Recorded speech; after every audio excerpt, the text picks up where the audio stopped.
In today's video, we're going to be discussing eating etiquette. How do I get my child from throwing the food, the cups, the plates, the utensils off of the kitchen table? Not to mention, how do I make cleanup for me a little bit easier at the end of every meal time? Now, at the end of today's video, you're going to have a scientific-based approach to address those behaviors, but don't let that freak you out. I swear it's going to be user-friendly. So let's get started.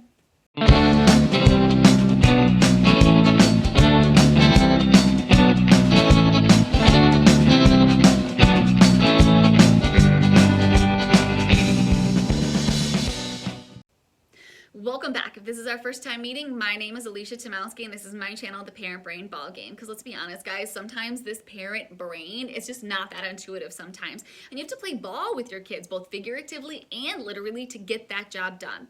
Now, here, my passion is to provide you with parenting tools, not tips, tricks, or hacks, but parenting tools that have an applied behavior analysis foundation, and I like to think that I make them user-friendly. Now, I want to set you guys up for success. I like to speak relatively quickly throughout these videos. Odds are you're a caregiver and you have a short window of time that you're working with anyways. So I kind of need to drop that knowledge as quickly as possible. So go get yourself a notebook and let's get started. First and foremost, we need to address the function of the behavior, the why is that negative behavior occurring. Now, if you've been following me, you know that there's 4 primary functions to behavior. Your child is trying to gain access to attention, gain access to a tangible, avoid or escape a demand, and or there's a sensory component in there. The only other caveat to today's video is if your child is around 6 months of age, your kiddo is developing a new skill, object permanence, which simply means that when your kiddo drops an object, that object still exists and it's super cool.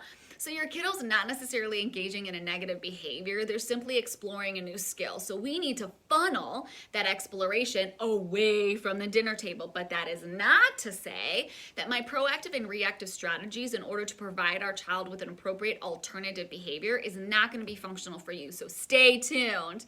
So what does that jargon mean?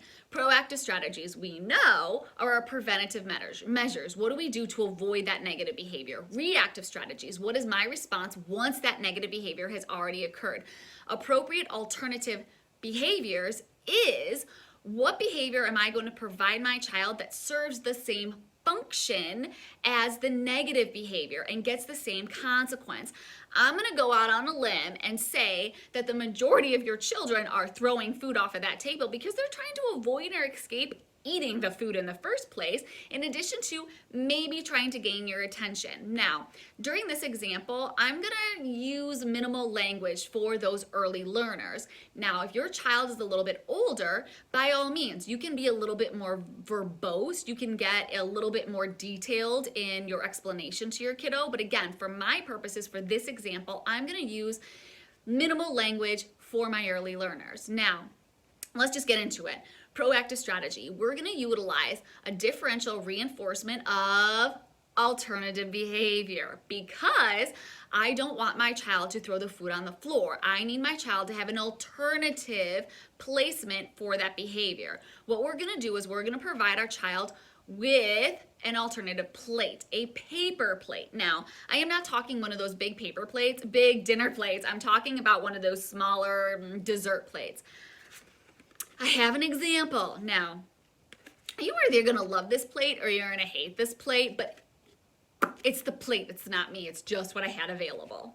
Okay, so I'm gonna provide this plate to my child, and I know what you're thinking. Alicia, why would I provide my child with a plate just for that extra plate to end up on the floor? Not what's gonna happen. What we're gonna do is, again, minimal language. If you have an older child, use a little bit more language. We're going to tell our child, food does not go on the floor. We're going to put it on this plate. Food does not go on the floor. You're going to put it on the plate. Now, mom and dad are going to have control of this plate. This means that this plate is not going to be plopped on the high chair. This plate is not going to be placed in front of their milk cup. This plate is going to be placed in front of me. And at which point, as soon as I see that precursor, and for my child, it seems to be as soon as I start seeing those hands like rub against his food, I know things are going to go everywhere.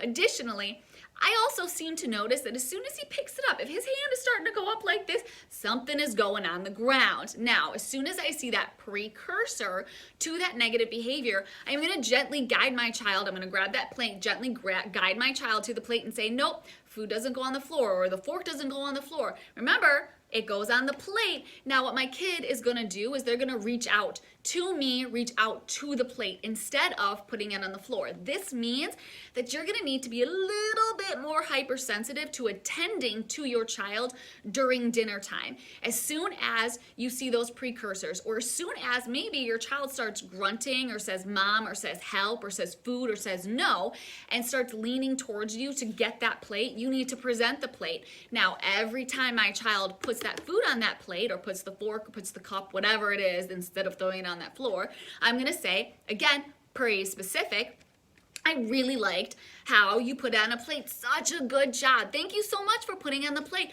Oh, what other food do you have there? Are you still hungry? I think you should still be eating, okay? Now, yes, what's gonna happen is a lot of the food is gonna end up on here initially because this is gonna be a new experience for your child. Your child's really gotta get the hang of it. Now, once your child starts placing more and more food on here, you're gonna be like, oh, you know what? I really like how you're putting it on here and not on the floor, but I think you should still eat. I think you're still hungry. Do you wanna eat any of these food? And then represent this plate to your child. This simply means, okay, great, now I can get rid of it, but maybe it's gonna be represented to me. That's okay. The initial couple of days that you're gonna present to your child, because your child's gotta get the hang of what this plate means. Now, after you've already presented it to your child's getting the hang of it, we're gonna start decreasing the surface area of this plate, meaning I'm gonna start cutting.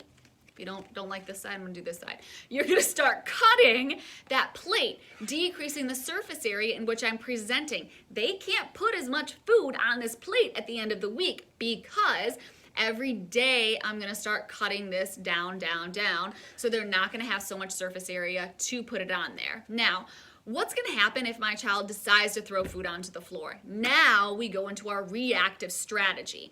If my child throws food on the floor before I can kind of prompt them to put it onto the plate, or if we're a week into it and my kiddo understands whichever is least offensive to you, my kiddo understands what this plate is used for, at which point every time my kid throws something to the ground, my kid gets up from that high chair or off of the dinner table, wherever it is that your kiddo is, depending on the age, they're gonna get down, pick up that food, and you're gonna state, no, food does not go on the floor, you're gonna put it on the plate. They pick up that food, they're gonna put it on the plate. Now, not only are they gonna do that, but then I'm gonna hand my kid a napkin, and now we're gonna clean the floor. You're gonna clean that floor, and then you throw that away, okay? Restitutional overcorrection. So our child has to bring the environment back to a better state in which it was prior to them engaging in that negative behavior. We do that every time our child throws something onto the ground other than using my alternative option. Now, I know that seems like a lot, but again, you're here probably because you want to pull your hair out because your kid keeps throwing something onto the ground. We need to provide them with an alternative option to that negative behavior. Reinforce, praise specific, that negative behavior. In addition to when they engage in that negative behavior, I need to place an immediate consequence every time that negative behavior occurs. Now, that wraps it up for me today, guys. So if you found value in today's video, don't forget to hit subscribe and hit the bell button that lets you know of future trainings, which I do weekly. And if you have any comments, questions, please comment below. Additionally, if there's any other maybe behaviors or strategies that you're interested in me covering, please let me know, and I'll look forward to seeing you in the next video.